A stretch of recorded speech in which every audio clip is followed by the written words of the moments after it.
ಹೌದು ಶಿವು, ಬಂದು ಕೆಲವೇ ಸಮಯವಾಯಿತು. ಇದೇನು ನಾನಿನ್ನ ಚಿಂದಿಯಾಗಿರೋ ಬಟ್ಟೆಗಳು ಯಾಕಂಡ ದಾರಿಯಲ್ಲಿ ಬರುವಾಗ ಯಾವನಾದ್ರೂ ಬಣ್ಣ ಶ್ರೀಮಂತನು ನಿನ್ನ ಮೇಲೆ ತನ್ನ ಪುಣ್ಯವನ್ನು ತೋರಿಸಿ ಪುಣ್ಯ ನೆನೆಸಿಕೊಂಡರೆ ಹೋಗೇನಿದ್ದರು ಹೇಳಿಗ ಪುಣ್ಯ ನೆನೆಸಿಕೊಂಡ ಬಂಡರ ರುಂಡವನ್ನು ತಂದು ಪಾದಕ್ಕೆ ಅರ್ಪಿಸುತ್ತೇನೆ. ಅಂತ ಬಂಡರ ರುಂಡ ಕಡಿಯಲೆಂದು ಈ ನನ್ನ ವೀರ ಪರಶ ಎಂಬ ಆಯುಧ ಹಾತೊರೆಯುತ್ತೇನೆ. ಹೇಳ ಏನಾಯ್ತೆಂದು. ಅಂತಹದೇನು ನಡೆದಿಲ್ಲಪ್ಪ ಶಿವು. ಇರಲಿ, ಏರ್ಪೋರ್ಟ್ಗೆ ಬರ್ತಾನಂತ ಹೇಳಿದ್ದೆ, ಬರದೆ ಎಲ್ಲಿಗೆ ಹೋಗಿದ್ದೆ? ಅಣ್ಣ, ನಾವು ಆಸ್ಪತ್ರೆ ಕಟ್ಟಿಸಬೇಕೆಂದ್ರೆ ಆ 2 ಎಕರೆ ಮಟ್ಟಿ ಹೊಲದ ಜಮೀನಿನಲ್ಲಿ ಆ ಮುಖ್ಯಮಂತ್ರಿ ಕೆ ಪ್ರಸಾದ್ ಗಾರ್ಮೆಂಟ್ಸ್ ಫ್ಯಾಕ್ಟರಿ ಕಟ್ಟಿಸಬೇಕೆಂಬ ಸುದ್ದಿ ತಿಳಿದು ಅದಕ್ಕೋಸ್ಕರ ಮುಖ್ಯಮಂತ್ರಿ ಸಿರ ಕಳೆದುಕೊಂಡು ಈ ಭೂಮಾತೆ ಒಡಲನ್ನು ಶಾಂತಗೊಳಿಸಬೇಕೆಂದು ಹೋಗಿದ್ದೆ. ಆದರೆ ನಾ ಮಾಡಬೇಕಾದ ಕೆಲಸವನ್ನು ಬೇರಾರು ಮಾಡಿ ಮುಗಿಸಿದ್ದರು. ಅದಕ್ಕೋಸ್ಕರ ಮಾಡಿ ಸುಮ್ಮನೆ ಬಂದಿರೋಣ. ಹಾಗೆಲ್ಲ ಸ್ವಲ್ಪ ಸ್ವಲ್ಪ ಮಾತಿಗೆ ದೊಡ್ಡ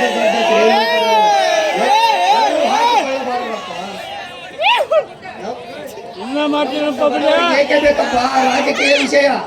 ಅಣ್ಣ, ದೊಡ್ಡವರು ಎನಿಸಿಕೊಂಡಿರುವ ಬಂಡ ಶ್ರೀಮಂತರು ನಮ್ಮ ಮೇಲೆ ಏನೇ ದರ್ಪಣೆ ಮಾಡಿದರು. ಸುಮ್ಮನಿರಬೇಕಾದ ಕಾಲ ನಮ್ಮ ತಾತ ಮುತ್ತಾತರ ಕಾಲದಲ್ಲಿತ್ತಣ. ಈಗಿನ ಕಾಲದಲ್ಲಿ ನಮ್ಮಂತ ಬಡವರು ವಿಷಪೂರಿತ ನಾಗರಾಮನಂತೆ ನಡೆದರೆ ನಮ್ಮಂತ ಬಡವರನ್ನು ಮೆಟ್ಟಿಸುವುದರ ದರ್ಪದ ಪುಣ್ಯಗಳಾದ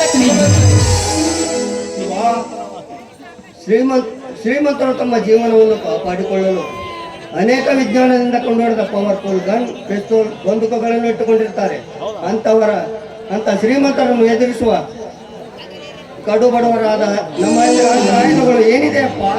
ಅಣ್ಣ, ಆ ಬಂಡ ಶ್ರೀಮಂತರನ್ನು ಎದುರಿಸಲು ದೇವರೆಂಬ ವಿಜ್ಞಾನಿ ಕಂಡು ಹಿಡಿದಿರುವ ದೇಹ ಎಂಬ ಆಯುಧದ ಮುಂದೆ ಮಾನವನ ನಿರ್ಮಿಸಿರುವ ಪಿಸ್ತೂಲ್, ಬಂದೂಕ್, ಗನ್ನುಗಳೆಲ್ಲ ಕೇವಲ ತೃಣಕ್ಕೆ ಸಮಾನವಾದ ಕೈ ಎತ್ತಿ ಹೇಳ್ತಾನೆ. ನೀನಾಡುವ ಮಾತು ನಿಜವಿದೆ ಶಿವ, ನಿಜವಿದೆ. ಆದರೆ ನಿನ್ನ ಹತ್ತಿರ ಇರುವ ಈ ಗಂಡುಗಳಿಗೂ ಶ್ರೀಮಂತರ ಹತ್ತಿರ ಬಂದೂಕಿಗೆ ವ್ಯತ್ಯಾಸವಿದೆಯಪ್ಪ, ವ್ಯತ್ಯಾಸವಿದೆ. ಯಾಕಣ್ಣ, ಈ ನಿನ್ನ ತಮ್ಮ ಶಿವನ ಮೇಲೆ ಪರಶಿವನ ಮೇಲೆ ನಿನಗೆ ಅನುಮಾನವೇ? ಆ ಶ್ರೀಮಂತರು ಬಂದೂಕಿನಿಂದ ಬಾಣವೆಂದರೆ 10-12 ಜನರನ್ನು ಮಾತ್ರ ಕೊಲೆ ಮಾಡಬಹುದು. ಆದರೆ ಈ ನನ್ನ ವೀರ ಪರಶು ಎಂಬ ಹಾರಿಕೆ ಅಂತೆ ಎಂಬುದಿಲ್ಲ. ಈ ಗಂಡು ಕೊಟ್ಲಿಂದ ಸಾವಿರಾರು ಜನ ಬಂಡರ ರಕ್ತವನ್ನು ಈ ಭೂಮಿ ಮೇಲೆ ಕಡಲಾಗಿ ಸಫಲ ಈ ನಿನ್ನ ತಮ್ಮ ಶಿವ. ಮೆಚ್ಚಿದೆ ಶಿವ, ಮೆಚ್ಚಿದೆ ನಿನ್ನ ಎದೆಗಾರಿಕೆಯ ಮಾತನ್ನು. ಪರಶು ಎಂದರೆ ಶಿವನಿಗೆ ಪಂಚಪ್ರಾಣವೊಂದು. ನನ್ನ ಅಣ್ಣ ವಸಂತ ಪ್ರತಿಯೊಂದು ಪತ್ರದಲ್ಲೂ ತಿಳಿಸಿದ್ದ. ಪರಶು ಎಂದರೆ ನಿನಗೆ ಎಷ್ಟರ ಮಟ್ಟಿಗೆ ಇಷ್ಟವೆಂದು ನಾನು ನಿನ್ನನ್ನು ಪರೀಕ್ಷಿಸಿದೆ ಅಷ್ಟೇ. ಸಾಗರಣ್ಣ, ಓದು ಹೇಗೋ ಮುಗೀತು. ಆದಷ್ಟು ಬೇಗನೆ ಈ ಮನೆಗೆ ಅತ್ತಿಗೆ ಎಂಬ ಮಹಾಲಕ್ಷ್ಮಿಯನ್ನು ತಂದುಬಿಡೋಣ. ಅದು ಹೇಗೆ ಸಾಧ್ಯ ಚಂದ್ರ? ಬೆಳೆದು ನಿಂತಿರುವ ತಂಗಿ ನೀನು ಮನೆಯಲ್ಲಿರುವಾಗ ಸಾಗರ ಮದುವೆ ಮಾಡಿಕೊಂಡು ಅತ್ತಿಗೆಯನ್ನು ತರುವುದು ನಮ್ಮ ಮನೆತನಕ್ಕೆ ಶೋಭೆಯಲ್ಲಮ್ಮ, ಶೋಭೆಯಲ್ಲ. ನಮ್ಮೆಲ್ಲರ ಮದುವೆಗೆ ಮುಂಚ ತಂಗಿಯಾದ ನಿನ್ನ ಮದುವೆ ಮಾಡುವುದು ನಿನ್ನ ಅಣ್ಣಂದಿರಾದ ನಮ್ಮೆಲ್ಲರ ಕರ್ತವ್ಯವಮ್ಮ, ಕರ್ತವ್ಯ. ಹೌದು ತಂಗಿ, ಹೊಳೆ ಎಷ್ಟು ಖರ್ಚಾದರೂ ಚಿಂತೆ ಅಲ್ಲ. ಎಲ್ಲಿಯಾದರೂ ಒಂದು ಒಳ್ಳೆಯ ವರನ್ನು ಹುಡುಕಿ ಈ ವರ್ಷ ನಿನ್ನ ಮದುವೆಯನ್ನು ಅತಿ ಉತ್ತಮ ರೀತಿಯಲ್ಲಿ ಮಾಡಿ ಮುಗಿಸುತ್ತೇವೆ. ಯಾಕಣ್ಣ, ಈ ನಿಮ್ಮ ತಂಗಿ ನಿಮಗೆ ಅಷ್ಟು ಬೇಗ ಭಾರವಾಗ್ಬಿಟ್ಲೇನು? ಹಾಗೇಕೆ ಮಾತನಾಡಿದೆ ಚಂದ್ರ, ಹಾಗೇಕೆ ಮಾತನಾಡಿದೆ? ಬಳ್ಳಿಯ ಕಾಯಿ ಬಳ್ಳಿಗೆ ಬಾರವೆ, ಮರದ ಟೊಂಗೆಯು ಮರಕ್ಕೆ ಬಾರವೆ. ಅದರಂತೆ ನಮ್ಮೆಲ್ಲರ ತಂಗಿಯಾದ ನೀನು ನಮಗೆ ಬಾರವೆ. ಚರ್ಚೆ ಹುಚ್ಚಮ್ಮ, ಹೆಣ್ಣು ಮಕ್ಕಳು ಯಾವ ವಯಸ್ಸಿನಲ್ಲಿ ಎಲ್ಲಿರಬೇಕು ಅಲ್ಲಿದ್ರೆ ನೀ ಹೆಣ್ಣಿಗೆ ಭೂಷಣವಮ್ಮ. ಅಣ್ಣ, ತಂಗಿಗೆ ಇನ್ನು ಮುಂದೆ ನಾವೇನು ವರವನ್ನು ನೋಡುವ ಅಗತ್ಯವೇ ಇಲ್ಲ. ಅಂದರೆ ನನ್ನ ನಿನ್ನ ಮಾತಿನ ಅರ್ಥ? ಶಿವು, ತಂಗಿಗೆ ಈಗಾಗಲೇ ನಾನೊಂದು ವರವನ್ನು ನೋಡಿದ್ದೇನೆ. ಕಾರ್ತಿಕನೆಂಬ ನಮ್ಮ ಸ್ನೇಹಿತನಿದ್ದಾನೆ, ದೊಡ್ಡ ಶ್ರೀಮಂತ.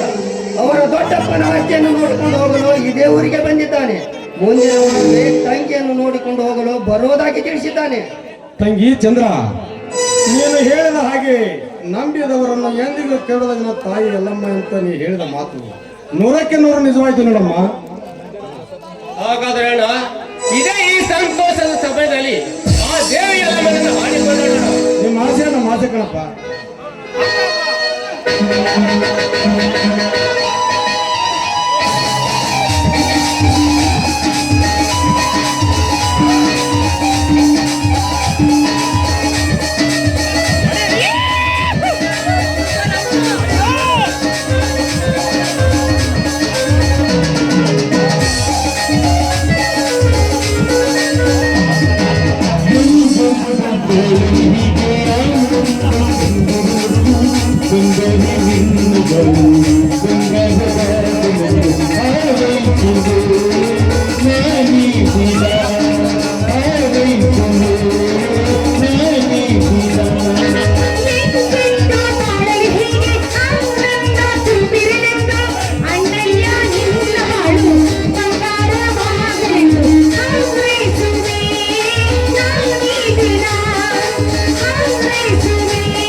Thank you.